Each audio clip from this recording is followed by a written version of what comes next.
एक मासूम सी आवाज। भैया मुझे बैंक में पैसे जमा करने हैं। पैसे? किसके? तेरे? गार्ड की आंखों में शक और हंसी दोनों थी। चल भाग यहाँ से छोटू, यहाँ 10-20 रुपए जमा नहीं होते। उसका हुलिया ही ऐसा था, फटे हुए कपड़े, पैरों में टूटी हुई रबर की चप्पल और कंधे पर एक मैली कुचैली सी पोटली।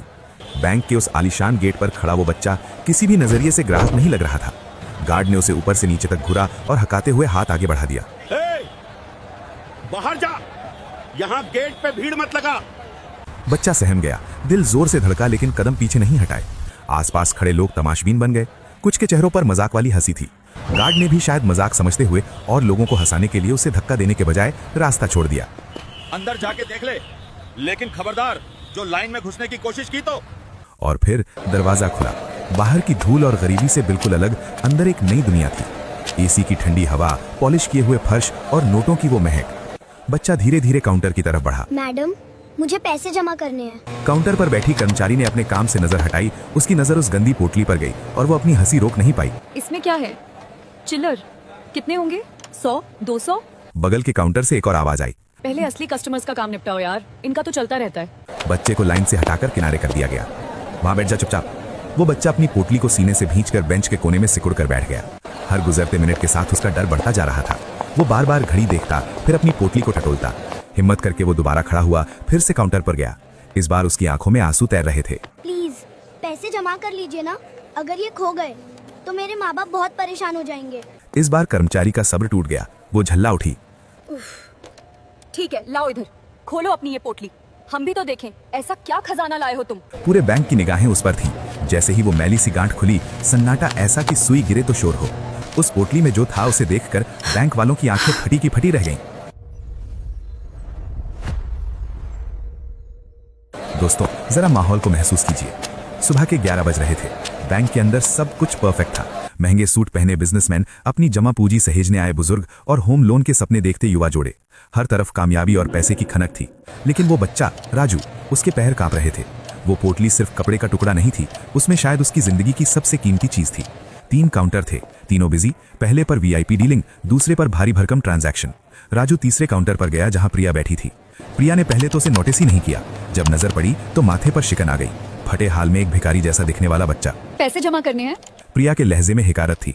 उसने पोटली की तरफ ऐसे इशारा किया जैसे वो कोई कचरा हो। 100-200 रुपए के लिए हम मशीन नहीं रोकेंगे, जाओ यहाँ से। दूसरे काउंटर से ताना आया। प्रिया, ये बैंक है या अनाथालय? अगर कोई काम नहीं है तो इसे बाहर निकालो। ये लोग सिर्फ एसी की हवा खाने आते हैं और बदबू फैलाते हैं। बैंक में कनकहा नियम था, गरीबों के लिए यहाँ कोई इज्जत नहीं है। मानो गरीबी अपने आप में एक जुर्म हो। प्रिया ने वापस अपनी फाइलों में सिर गड़ा लिया। बोला ना उधर बैठो, जब मेरा काम खत्म होगा तब देखेंगे। उपेक्षा, अपमान और अंतहीन इंतजार। राजू बेंच पर बैठा रहा। लोग आते रहे जाते रहे। किसी ने उसे सहानुभूति से देखा तो किसी ने अपनी नाक से कोड़ ली। एक बच्ची उसके पास आई तो उसकी माँ ने उसे झटके से खींच लिया। दूर रहो, ये गंदे लोग हैं। आधा घंटा, पौना घंटा, 1 घंटा बीत गया। प्रिया का काम खत्म ही नहीं हो रहा था। शिफ्ट बदल गई, नए लोग आ गए, लेकिन राजू अब भी अदृश्य था। उसका दिल जोर जोर से धड़क रहा था। सोचिए उस बच्चे के डर को। अगर किसी को पता चल गया कि उसके पास क्या है, अगर कोई बदमाश आ गया, अगर बैंक वालों की नीयत डोल गई। उसके पिता ने कहा था, बेटा घर पर रखना सेफ नहीं है, बैंक में पैसा सुरक्षित रहता है, बस सीधे जाना और जमा कर देना। लेकिन यहाँ तो सब उल्टा हो रहा था। राजू से अब रहा नहीं गया। वो कांपते हुए फिर खड़ा हुआ। मैं बहुत डर रहा हूँ, प्लीज जमा कर लीजिए। ये मेरी बहन की स्कूल फीस और उसकी जिंदगी के पैसे हैं। प्रिया ने झुंझलाते हुए पेन पटका। अरे मुसीबत है, खोलो खोलो इसे अभी। उसकी आवाज में अब भी मजाक था, लेकिन थोड़ी जिज्ञासा भी थी। और यही वो पल आया जिसने सबकी बोलती बंद कर दी। पोटली खुली, अंदर से निकले कड़कड़ाते बिल्कुल नए 500-500 के नोटों के बंडल। 1 नहीं, 2 नहीं, पूरे 20 बंडल। ये कोई भीख के पैसे नहीं थे, ये 10 लाख रुपए नकद थे। प्रिया की सांस हलक में अटक गई। आसपास काम कर रहे लोग अपनी कुर्सियों से खड़े हो गए। सन्नाटा छा गया। प्रिया ने कांपते हाथों से गिनना शुरू किया। 50,000, 1 लाख, 5 लाख, 10 लाख।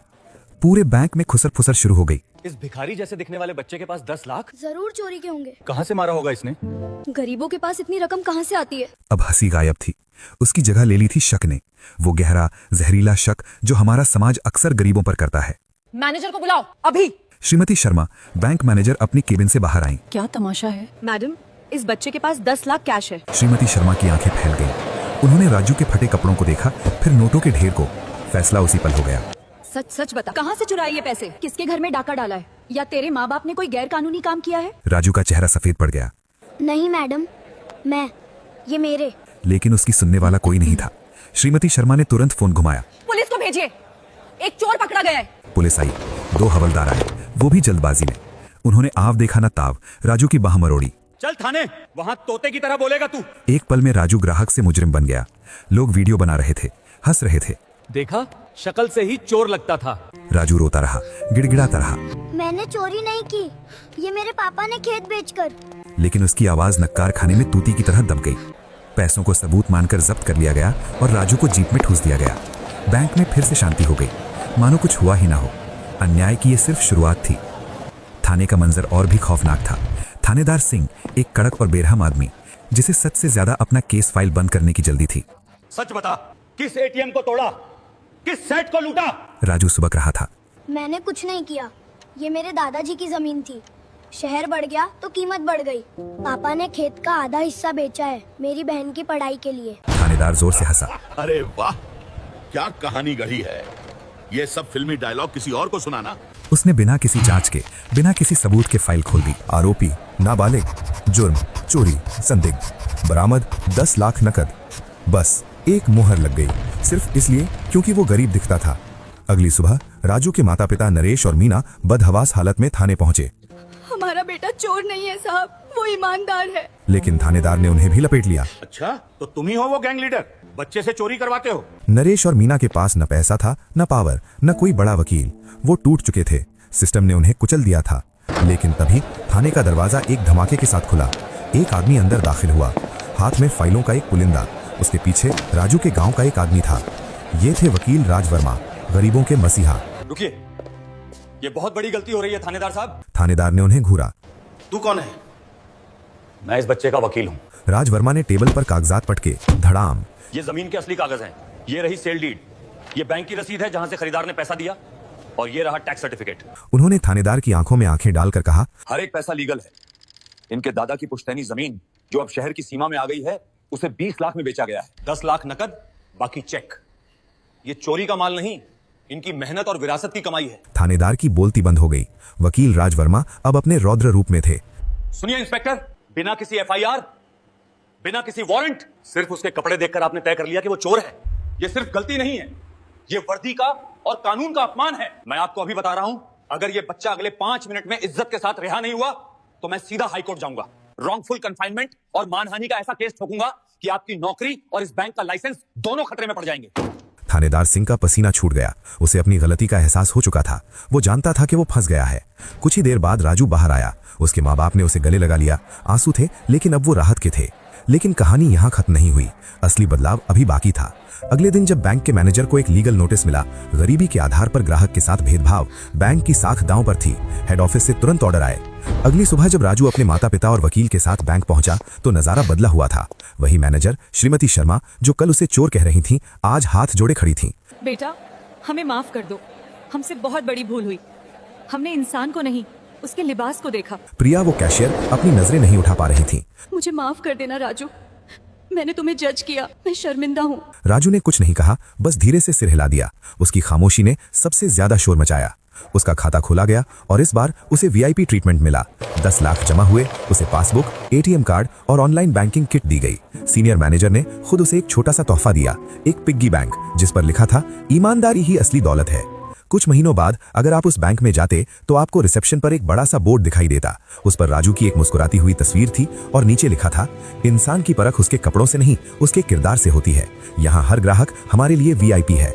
बैंक ने अपने हर कर्मचारी के लिए सेंसिटिविटी ट्रेनिंग अनिवार्य कर दी। राजू की वो घटना एक नजीर बन गई। दोस्तों, ग्राउंड ट्रूथ चैनल पर हम सिर्फ कहानियां नहीं सुनाते, हम आईना दिखाते हैं।